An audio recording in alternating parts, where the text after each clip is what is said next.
वैश्या ने जवाब दिया, महात्मा जी क्या कीमत है? विश्वामित्र ने जवाब दिया है,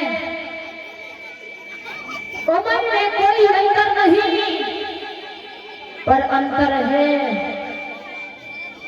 कीमत में कोई अंतर नहीं और उम्र में अंतर है।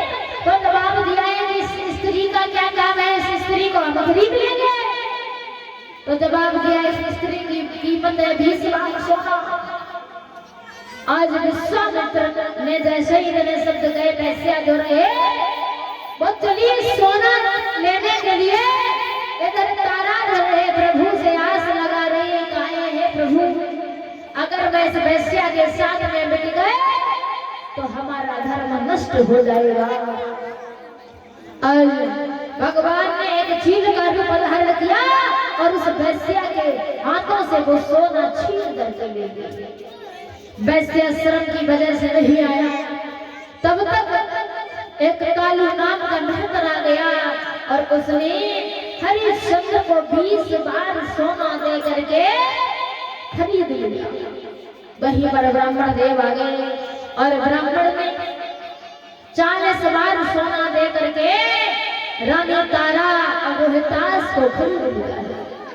जिस समय खरीद लिया है और बताया ये गया है मेरे श्रोता बंधु, हरिश्चंद्र ने अपनी रानी तारा की तरफ देखा, जवाब दिए, रानी तारा मैं कैसा भागा पति हूँ जो मैंने अपने जीते जी अपनी पत्नी को बेच दिया है। याद रखना मेरे श्रोता बंधु, रानी तारा पुत्र रोहितास और हरिश्चंद्र उस कालू नाम के मेहतर के साथ में चले जाते हैं। रानी तारा और रोहितास ब्राह्मण के यहाँ पर चले जाते हैं।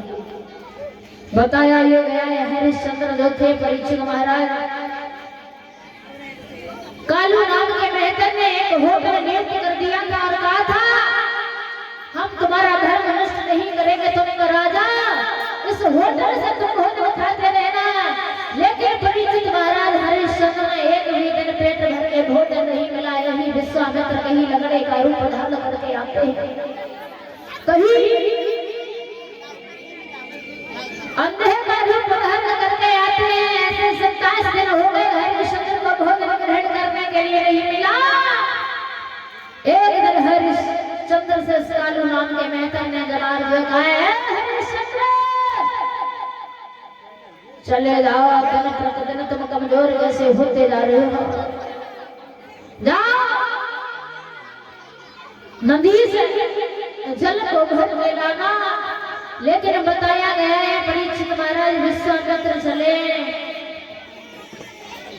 घड़ा को लेकर के और उन्होंने बारूदी नदी से जल को भरा था, जिसे कवियों ने गंगा की उपाधि दे दी। इधर से तारा चली है जल भरने के लिए ब्राह्मण। बताया ये गया है जिस समय चली है तो दोनों की भेंट होती है। इधर से हरिश्चंद्र चले हैं, उधर से रानी तारा चली है।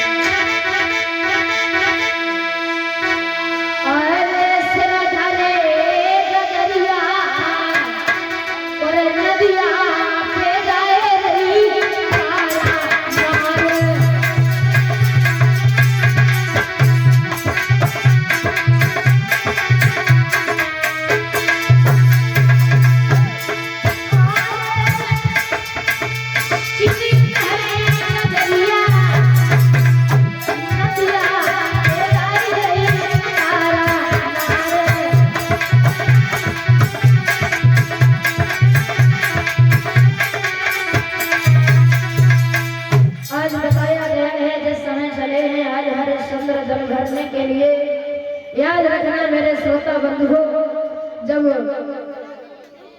इधर से तारा चली है उधर से हरिश्चंद्र चले हैं जल भराए। आज हरिश्चंद्र ने जवाब दिया है, वारे विधाता आफत काल में तूने हमारी पत्नी को भेज दिया है, ये घड़ा उठवा देगी। बताया गया है मेरे श्रोता बंधुओं, आज उन्होंने तारा से कहा, क्यों तारा ये हमारा घड़ा भर उठवा दोगी? तारा ने मना कर दिया, जवाब दिया है तुम्हारे हाथ में एक मेहतर का घड़ा है, हमारे हाथ में एक ब्राह्मण का घड़ा है। इतना जरूरी गहरे जल में घुस जाओ और तुम्हारा घड़ा भर जाएगा और तुम चले जाना। हरिश्चंद्र ने ऐसा ही किया। परीक्षित महाराज तारा जो थी वहां से चली जाती है। इधर हरिश्चंद्र कालू नाम के मेहतर के पास में पहुंचे तो याद रखना थोड़ी दूर रह गई, ऐसी ठोकर लगी, घड़ा जमीन पर गिर कर फूट गया। और जब फूट गया बताया गया है मेरे श्रोता बंधु, आज कालू नाम के मेहतर ने कहा गया है हरिश्चंद्र आज से तेरा काम है मरघटिया का काम करना। लाठी उठा कंबल दिया है जा उस मरघटिया का काम करना। बताया गया है परीक्षित महाराज सदा दिन एक से किसी के गुजरते नहीं देखे, इंसान दुनिया में चलते उतरते देखे। जिन लोगों ने किया था लाखों का लेना देना, आज पैसा पैसा को हाथ फैलाते देखा। अब हरिश्चंद्र की कहानी पर विराम देते हैं। घर देखते हैं रानी तारा रह रही है। एक दिन ब्राह्मण जी ने कहा है तारा तुम्हारा लड़का जो है ना बड़ा शैतान हो गया है और ये कभी कोई काम नहीं करता है, इससे कह देना बगीचे में चला जाए, बगीचे से फूल लेकर के आए। आज रोहिताज चला है। रोहिताज ने सुंदर सुंदर से पुष्प देखे। बताया गया है परीक्षित महाराज विश्वामित्र को कहा चले। विश्वामित्र ने एक सर्प का भेष धारण करके रोहितास की उंगली में डस लिया और जब डस लिया है रोहितास जमीन पर गिर पड़ा। विश्वामित्र ने आवाज लगा दी है काशी की गलियों में, अरे किसी का बच्चा बगीचे में गया था, उसे काले सर्प ने डस लिया। याद रखना मेरे श्रोता बंधु, आज रानी तारा रोती जाती है क्योंकि परीक्षित महाराज ब्राह्मण से कहा है कि हमारा रोहितास बगीचे में गया था, हम उसे देखने जा रहे हैं, किसी काले सर्प ने खा लिया।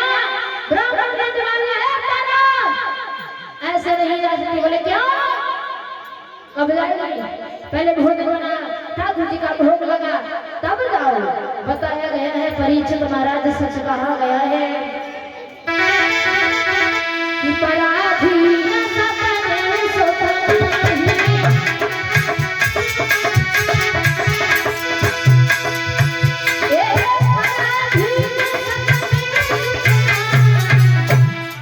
क्योंकि परीक्षित महाराज पराओ घर तू कबे वो को डर कर विचार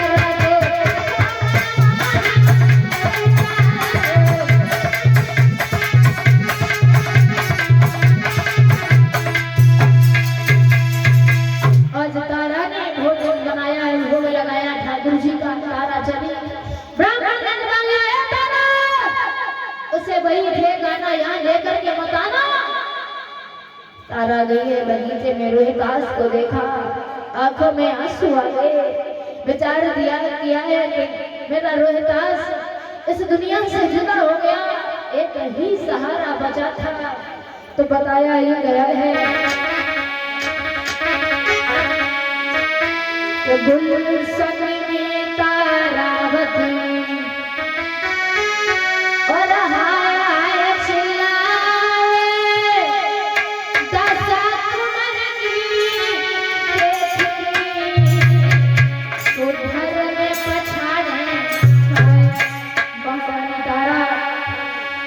बगीचे में पहुंच गई। रोहितास को अपनी गोद में ले लिया और जवाब दिया है कहाँ है रोहितास? बेटा बोल तो सुनाए दे, रोहित बोल तो सुनाए दे, कहाँ थे रसोई मेरी नाम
आज रानी तारा पछाड़े जा रही है।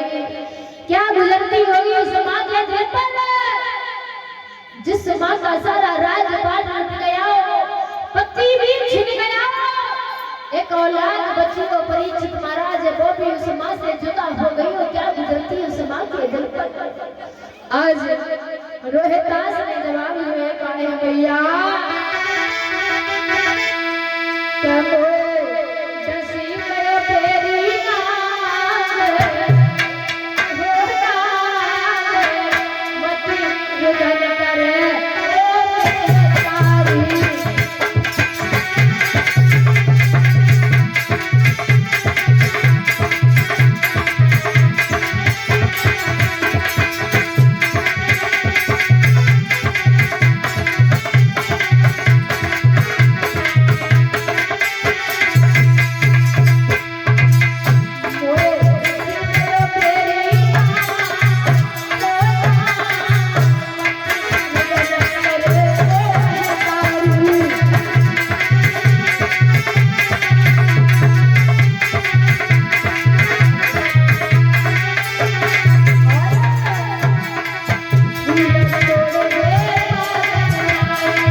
दुनिया में नहीं है।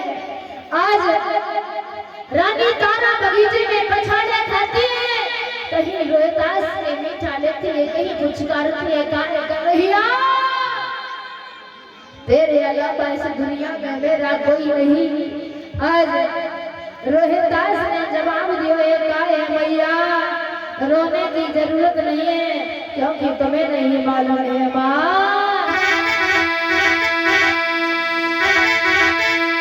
मेरी माता की दुनिया आने जानी है, दुनिया आने जानी है और नहीं है आती है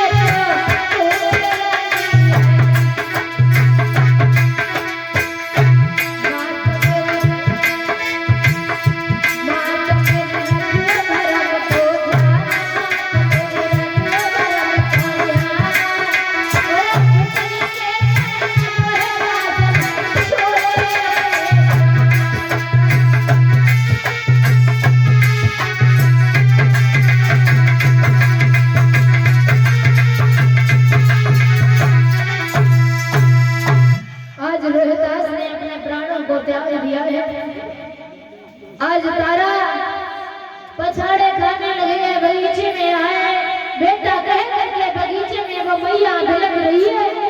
बताया गया है मेरे श्रोता बंधु आज तारा जो रहे पछाड़े खा रही है बगीचे में।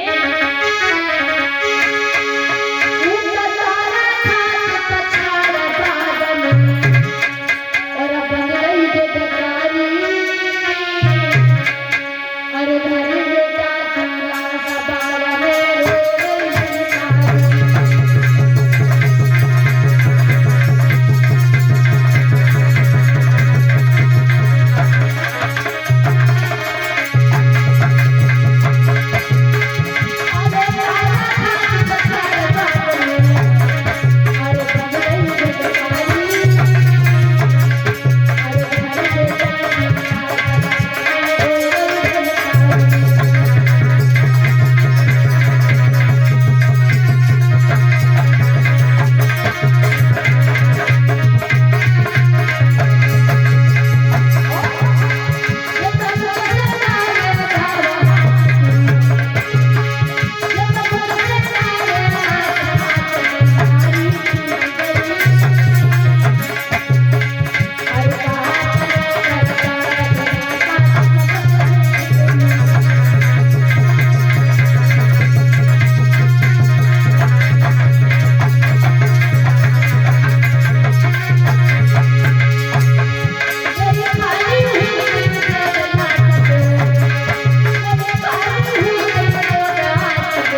50-50 रुपए से सम्मान आया है हमारे समस्त स्टाफ के लिए। शिवम यादव सनाम श्री राजेंद्र सिंह इसी गांव सूरजपुरा के रहने वाले हैं, लिख दिया है भजन। थोड़ी देर रुक जाओ, 5 मिनट सुना देंगे भैया। सुखदेव जी वर्णन करते हैं कि हे उत्तरानंद महाराज परीक्षित, आज उसी समय बगीचे में वो मालिनी आ जाती है, समझाया है कहा है तारा इसकी लहस फट जाएगी और ऐसा करो इसकी लहस का अंतिम संस्कार करो, क्योंकि परीक्षित महाराज रानी तारा के पास में इतना भी नहीं था जो अपने पुत्र रोहितास के लिए कफन बना ले। आज रानी तारा रोहितास को गोद में लेती है, चल दी है। आज मरघट की सीख लगाई है, रानी तारा मरघट पर पहुंच गई जहां पर हरिश्चंद्र पैरा दे रहे थे। और बताया गया है जब पैरा दे रहे थे हरिश्चंद्र ने पहले देखा रानी तारा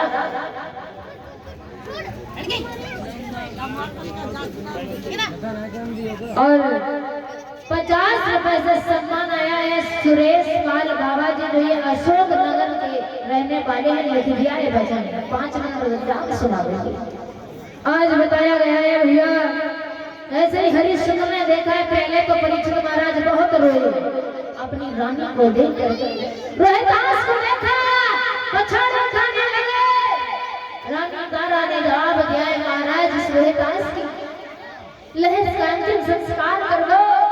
हरिश्चंद्र ने जवाब दिया नहीं, याद करो रानी तारा उस दिन की जब हम नदिया पर पानी भरने के लिए गए तो हमने कहा था हम अपने धर्म को पीठ नहीं दिखा सकते, मेरे मालिक का हुक्म है।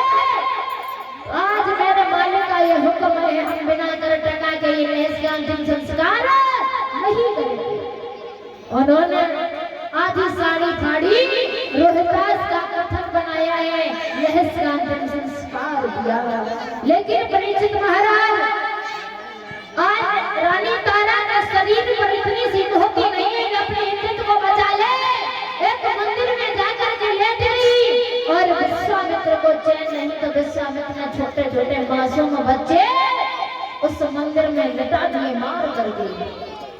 और कहा है काशी में जाकर के आवाज लगा दिया है कि काशीपुरी में मंदिर में एक डायन आई है, उसने अपने बच्चे को तो खा लिया, उसने छोटे छोटे बच्चों को भी मार दिया है। याद रखना मेरे श्रोता बंधु, आज हरिश्चंद्र चले हाथ में तलवार लेकर के और जैसे ही तारा पर प्रहार किया तो विश्वामित्र ने पकड़ लिया, जवाब दिया है धन्य है राजा तुम्हारे धर्म को और तुम अपने परीक्षा में परिपूर्ण सफल हुए हो। गुरु वशिष्ठ ने ये कहा था कि हमारा हरिश्चंद्र हमारा शिष्य इतना दानी है, वो सत्य हो गया है, तुम इसे मार नहीं सकते, ये तुम्हारी रानी है, इसने अपने धर्म के पीछे बहुत मुसीबतें झेली, ऐसा करो तुम हमसे कोई वरदान मांग लो। आज जवाब दिया है रानी तारा ने, हरिश्चंद्र ने कहा है भगवान हम क्या मांगे, अगर आप हमें देना चाहते हो इतना दे दो। मेरा पुत्र रोहितास मुझे यही पति मिले, जब जब हम इस धरती पर आए तो तब यही पुत्र मिले, यही पति मिले। लेकिन एक बात याद रखना महात्मा जी, तुमने हमारी तो परीक्षा ले ली, लेकिन आगे कलयुग में किसी की परीक्षा मत लेना बाबा जी, वरना तुम्हारी दाढ़ी मुझको पता नहीं चले।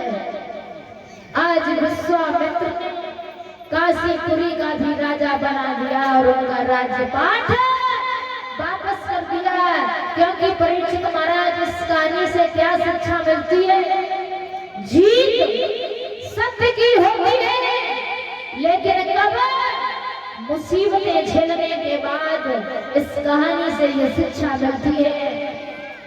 कितनी मुसीबतें आने के बाद उन्होंने अपने सत्य को नहीं छोड़ा। बोलिए शंकर भगवान।